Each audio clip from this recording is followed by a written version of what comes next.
জয় গুরু। পরম দয়াল আমার তোমার শ্রীচরণে জানাই ভূমিষ্ঠ প্রণাম, আর আপনাদের প্রতি প্রত্যেককে জানাই আনন্দিত জয় গুরু। আজকে আমি আলোচনা করব আপনার যে কোনো সমস্যা হোক, শ্রী শ্রী ঠাকুরের মুখের দিকে তাকিয়ে এই কথাগুলো বলতে থাকুন। কি কি বলবেন শুনে রাখুন।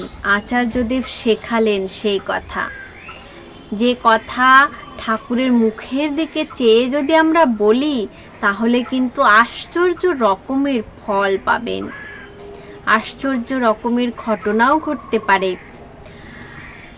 আমরা কি ঠাকুরের দীক্ষা নিয়েছি, তাকে প্রণাম করতে জানি? ঠাকুরকে ঠিকভাবে প্রণাম করতে পারি? আমরা ঠিকভাবে কিন্তু প্রণামই করতে পারি না। ঠাকুরকে কি ভালোবাসতে পারি? ভালোবাসতে পারি না। তাহলে কোন বিশ্বাস রেখে আমি ঠাকুরকে ভালোবাসি বলুন? এমন কোনো বিশ্বাস আছে যে বিশ্বাস থেকে আমি ঠাকুরকে ভালোবাসি? সেই বিশ্বাসটা আমাদের নিজেদের মধ্যে তৈরি করতে হবে, তবেই কিন্তু আমরা যে কোনো সমস্যা থেকে মুক্তি পাব। শ্রী শ্রী ঠাকুরের মুখমণ্ডলের দিকে একবার তাকিয়ে সেই কথাগুলো যদি বলি। চলুন, কি কথা, অবশ্যই কিন্তু ভিডিওটি মনোযোগ সহকারে শুনবেন। শ্রী শ্রী আচার্যদেব সকাশে নিত্য অগণিত মানুষের আনাগোনা। তিনি যেখানেই যান সেখানেই মানুষের ঢল নামে। এ পরম পিতার আশীর্বাদ। ইষ্ট ভ্রাতা ভগ্নীরা আসেন সুষ্ঠুভাবে জীবন নির্বাহের দিশা পেতে, কেউ আদি ব্যাধি মুক্ত হতে, কেউ বা শুভ কাজের প্রারম্ভে আশীর্বাদ প্রার্থনা করতে। তাছাড়া সংসার জীবনে হতাশাগ্রস্ত হয়ে প্রত্যেকে আচার্যদেবের সান্নিধ্যে এসে না বাঁচাকে অতিক্রম করে বাঁচার ইঙ্গিত তার কাছ থেকে জেনে নেয়। আচার্যদেব ব্যক্তির নগরথককে সদর্থক করে তোলেন এক লহমায়। এমনই করে কত কত যাত্রীকে মৃত্যুঞ্জয় করে তোলেন। একদিন এক মধ্যবয়সী দাদা এসেছেন। অস্থিরতা ও বিধ্বস্তির কবলে পড়ে এখন ছন্ন ছাড়া জীবন। এমন জীবন আমাদের অনেকেরই হয়তো আছে, যে ছন্ন ছাড়া জীবন আমরা যেটা বলে থাকি। এমন অনেকেই আছেন যারা কি বলবো, ভাবেন যে আমার জীবনটা বিধ্বস্তি, সবসময় অস্থিরতা কাজ করে আমাদের নিজেদের মধ্যে। এমনটা কিন্তু অনেক সময় হয়।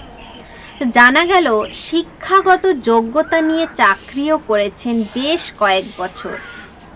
শিক্ষাগত যোগ্যতাও আছে এবং চাকরিও করেছেন। ভাবুন তাহলে।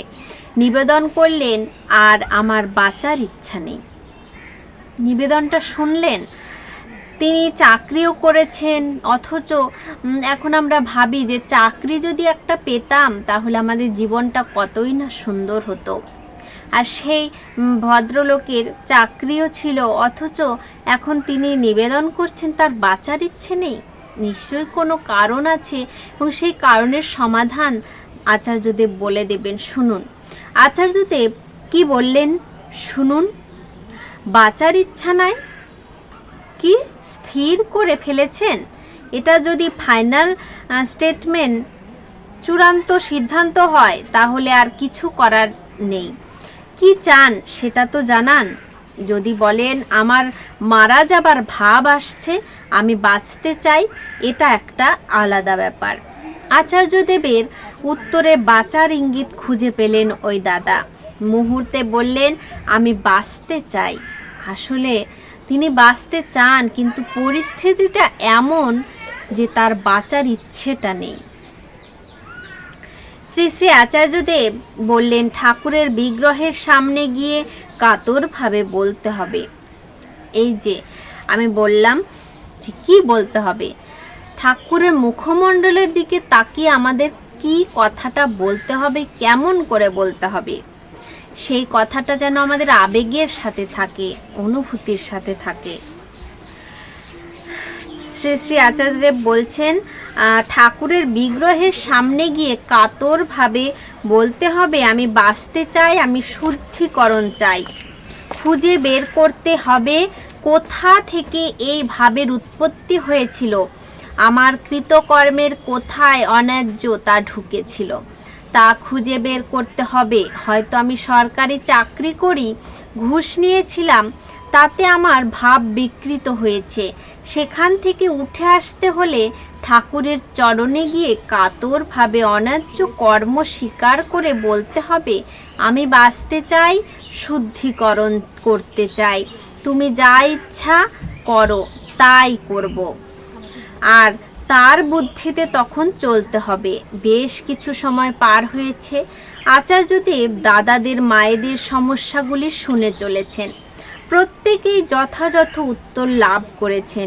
বেশ কিছু সময় পর ওই বিধ্বস্ত দাদা পুনরায় ফিরে এলেন আচার্যদেবের সম্মুখে। আচার্যদেবের প্রশান্ত প্রেমপূর্ণ দৃষ্টি ও ভাষাপূর্ণ বাক্যালাভে ওই দাদার ভাব লাঘব হয়ে গেল। মনে হলো কারণ খুঁজে পেয়েছেন। এবার বললেন, আমি কি চাকরিতে যোগ দেব, জয়েন করব? আচার্যদেব বললেন, করবেন, যা উপার্জন হবে তার একটা অংশ আমার হবে। তখন ওই দাদা বললেন, তখন ঠাকুরের কাজ কি করা যাবে? আচার্যদেব বললেন, হ্যাঁ যাবে, আমি ছাড়া আর কারো পরামর্শ নেওয়া যাবে না। আসার সময় আমার জন্য এক ঝুড়ি ফল নিয়ে আসতে হবে। আচার্যদেবের ইচ্ছা আমরা প্রত্যেকে যেন দয়াল ঠাকুরকে সাথে রাখি। সেই জন্য দরকার সর্বদা ইষ্টকে স্মরণ মনন করা, আর ইষ্ট কাজের মধ্য দিয়ে তা সম্ভব। তাই তিনি নানান কাজের দায়িত্ব নিয়ে আমাদের ইষ্টের সাথে বেঁধে রাখেন। কয়েকটি যুবককে ইষ্টকর্মে উদ্বুদ্ধ করে আচার্যদেব বললেন, ঠাকুরের মানুষদের কখনো দেখি এক জায়গায় কয়েকজন একত্রে বসে চা খাচ্ছে, খেতে খেতে রাজনীতির চর্চা উঠে আসে। আমি বলি, তারা ঠাকুরের চর্চা করুক, ঠাকুরের মানুষরা সমাজকে পাল্টে দিতে পারে, ইতিবাচক ভূমিকা নিয়ে সমাজের পরিবর্তন ঘটাতে পারে। কয়েকজন লোক এক জায়গায় জড়ো হয়, সেটা স্বাভাবিক। চায়ের দোকানে বলুন জড়ো হয়, সন্ধেবেলা হোক, অন্য টাইমে, সকালবেলা। তো সেখানে তারা রাজনৈতিক গল্প করে। কেন? ঠাকুরকে নিয়ে চর্চা করুক। আচার্যদেব বলছেন, সেগুলো না করে ঠাকুরকে নিয়ে চর্চা করো। একটি কেন্দ্রের কর্মীরা একত্রে এসে সংশ্লিষ্ট কেন্দ্রে আচার্যদেবের শুভাগমন প্রার্থনা করলেন। আচার্যদেব বললেন, আগে সবাই মিলে রোজ ঠাকুরের চর্চা করো, ঠাকুরকে প্রাণবন্ত করে রাখো। আগুন জ্বলে উঠুক, যে পরিচালনা করবে তার অহংকার পরিমিত থাকবে। ওই সময় আমি গিয়ে জ্বলন্ত আগুনে ঘি ঢেলে দিয়ে আসতে পারি। বলছেন, যদি আগুন না থাকে ভস্মে ঘি ঢালা যাবে। ইষ্টকর্ম, ইষ্ট চর্চা করে নিজেদের মধ্যে ঠাকুরকে প্রজ্বলিত করে রাখো। বয়স্ক গুরু ভাইদের বলতে হয়, আর কত বাড়িতে বসে থাকবেন, মন্দিরে বসে ইষ্ট চর্চা করতে পারবেন তো। চর্চা থেকেই চর্চা আসে। কর্মীরা সকলে উদ্দীপ্ত হয়ে ওঠেন আচার্যদেবের দীপ্ত কণ্ঠস্বরে। স্কুলে পাঠরত একটি ছেলে এসেছে মায়ের সাথে। মা ছেলের পড়াশোনার আশীর্বাদ প্রার্থনা করছেন। আচার্যদেব তাকে দেখিয়ে বললেন, দেওঘরে এলি কি করে, এসে কি দেখলি, কেমন লাগলো? সমস্ত বিবরণটা নিজের ভাষায় যদি লিখে রাখতে পারিস অনেক কাজ হবে। তখন সে চেষ্টা করবে, সে কিসে করে এলো, কোথা থেকে এলো, কোথা থেকে কোথায় নামলো, এসে কি দেখলো। তাহলে সে ভাববে যে আমি তো এত কিছু আমার মনে আছে, তাহলে নিশ্চয়ই আমি পড়াটাকেও এইভাবে ধরে রাখতে পারবো, মুখস্থ করতে পারবো। মুখস্থ না করে পড়াগুলো বুঝে নিবি, তারপর নিজের ভাষায় লেখার চেষ্টা করবি, রোজ ইষ্টভৃতি করবি, মায়ের কথা শুনে চলবি, মায়ের সাথে গল্প করবি, ব্যাস, এতেই ছেলে ঠিক হয়ে যাবে। কত সুন্দর সমাধান না? আমাদের ছেলেমেয়েরাও কিন্তু এমনটাই হয়। তাই তাদেরকে আচার্য দেবের মতন করে সমাধান দিন, দেখবেন তারাও ভালো হয়ে উঠবে। এক দম্পতি এসেছে আচার্য দেবের শ্রীচরণের সংসারের অশান্তির খবর জানালেন। ওই স্ত্রী বলছেন, বৃহৎ পরিবার আমার উপর বিরোধ হয়, মানে তার উপর সমস্যা হয় আর কি, মানে হয়তো কোনো সমস্যা হয়। আচার্যদেব বৃহৎ পরিবারের বৃত্তান্ত শুনে বললেন, সংসারে বহু মানুষকে নিয়ে চলা, শ্বশুর শাশুড়ি দেবর ননদ ভাসুর যা বাচ্চা কাচ্চা আত্মীয় স্বজন পাড়াপড়শি সব সম্পর্ক বজায় রেখে চলতে হয়। মধুর উদ্দেশ্যে বললেন, অন্যায়কে সহ্য করে চললে কর্মফল কাটে।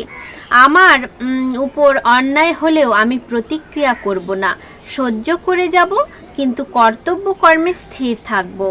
যে সয় সেই রয়। বড় ভাই ছোট ভাইকে দেখিয়ে বলল, আমার ভাইয়ের বিয়ে বর্ণ বংশ গোত্র সব ঠিক আছে, আপনার আশীর্বাদ প্রার্থনা করছি। শ্রী শ্রী আচার্যদেব বললেন, নূতন অতিথি আসছে তোমাদের বাড়িতে, সে যেন নূতন পরিবেশে এসে মানিয়ে নিতে পারে, তার যেন কোনো অসুবিধা না হয়, সেদিকে তোমাকেই দেখতে হবে।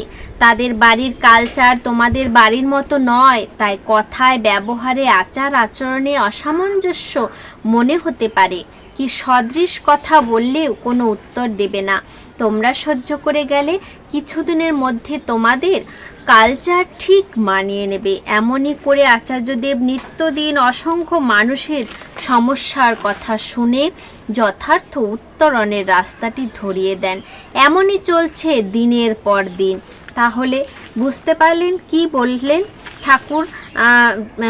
বর্তমান আচার্যদেব শ্রী শ্রী ঠাকুরের প্রতিমূর্তি মানে তার মুখমণ্ডলের দিকে তাকিয়ে আমাদের বলতে হবে, ঠাকুর আমি বাঁচতে চাই, আমি শুদ্ধিকরণ চাই, আমি শুদ্ধ হতে চাই, তুমি যা করার তাই করো, আর তুমি যা বলবে আমি তাই শুনবো, তোমার যা ইচ্ছা তুমি তাই করো, আমি তাতেই সন্তুষ্ট। এইটুকু কথা যদি আমরা বলতে পারি তাহলে কিন্তু আমাদের যে কোনো সমস্যার সমাধান অবশ্যই হবে।